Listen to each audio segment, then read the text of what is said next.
Hello. So we are going to do our Unit 8 walk with our vocabulary words. You will have seen a lot of these words on the Quizlet. Figured I would go through these with you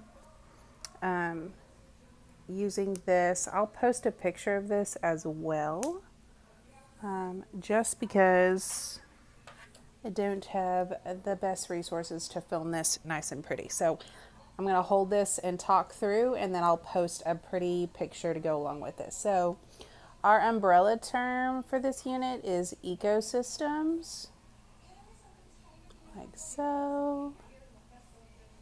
Okay, ecosystems. Now you've been talking about ecosystems since elementary school. It is not a new concept. But there's a lot of vocabulary that has come through the channels over the years. And so I want to make sure you have all the pieces and an understanding of how they are interconnected for this walk. Okay, so we can look at two things that make up an ecosystem, or two categories. You've got abiotic factors. So we're going to write abiotic factors, okay? And you have biotic factors. Now, biotic and abiotic may be newer terms for you. Sometimes they're introduced in 6th grade, but they're really reinforced with me. So I want to make sure that we understand what abiotic versus biotic means. So abiotic factors have to do with things that have never lived, okay? So this word in abiotic means an absence of life, okay? Or that it has never lived. So when we say that there are things in an ecosystem that are abiotic or have never lived, they have an absence of life. Okay, A of the abiotic is absence of life. We're talking soil. Soil has never been a living thing. It is not made up of living things. You've got water. Again, not a living thing. Water is just 2 hydrogens and 1 oxygen. Okay, so these are abiotic. Temperature. Temperature is not a living thing. And then you have sunlight. The sun may go through a life cycle, but it has never lived. And the light that radiates from it is just wavelengths of light. So sunlight, temperature, water, soil. These are abiotic factors, okay? Soil is just ground up rocks. So when we're talking mountains, rocks, as you break it down into smaller sediments, that's what we call soil, okay? Now, these two things, okay, compete, okay? So biotic, if this is an absence of life or has never lived, then biotic factors are living things or once lived. Even though a rotting log in the forest is dead, it's once lived. So it is still biotic, okay? It was once a tree, okay? Abiotic has to do with things that have never lived, okay?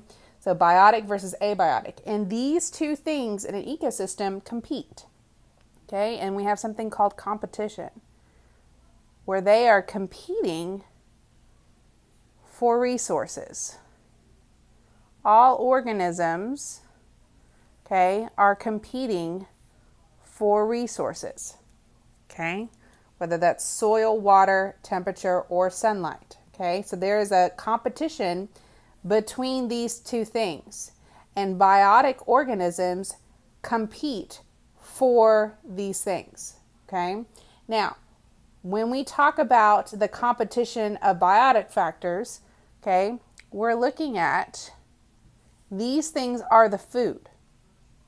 These are the things that are living or have once lived, okay? Now, we can look at different pieces within these biotic factors. One of the things that you have heard a lot about through the years are food webs. This shows the interconnectedness between organisms, okay? The multiple chains that make up an ecosystem. So the multiple food chains, when you have multiple food chains, that is what creates a food web. And every ecosystem has a food web, which is a series of food chains between organisms who, again, are competing for these resources.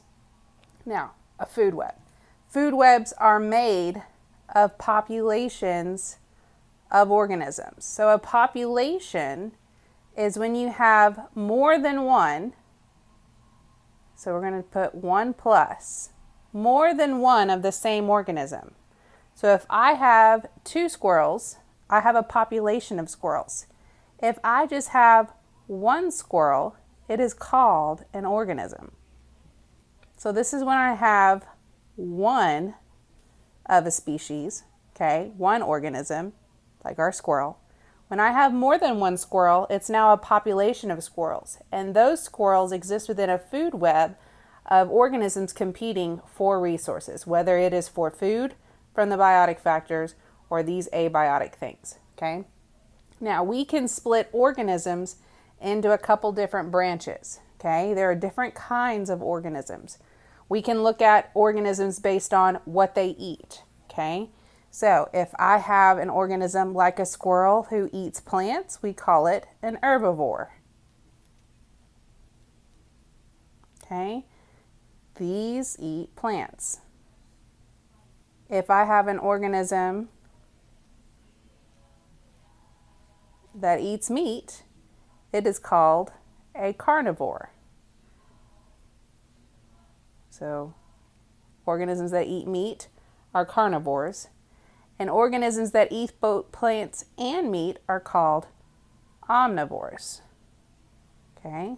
They eat both. We are omnivores. We break down plants for nutrients. We break down meat for nutrients. Not all animals can be an herbivore. Not all animals can be an omnivore.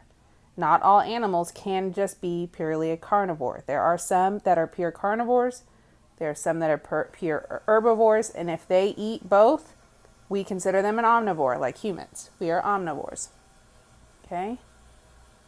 Our body is able to process both plants and animals for nutrients.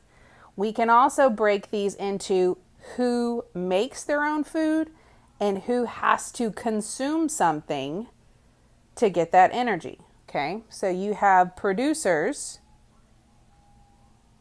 A producer, like a plant, okay, these do not need other organisms for nutrients. They make their own food. We call them autotrophs because they make their own food, trophs. They make their own energy, okay? If you are not a plant or a photosynthetic organism like a phytoplankton, you are known as a consumer. You have to consume something, eat something, okay, to get the energy that you need, okay? You also have a type of consumer that eats dead things. We call them decomposers. There are all kinds of decomposers, both in the insect world and in the fungi population, okay? So consumers and decomposers have to eat something to get their energy. They are not autotrophs. We call them heterotrophs. Heterotrophs. Okay, that is both a consumer and a decomposer. These cannot make their own food. Producers are autotrophs. They can make their own food.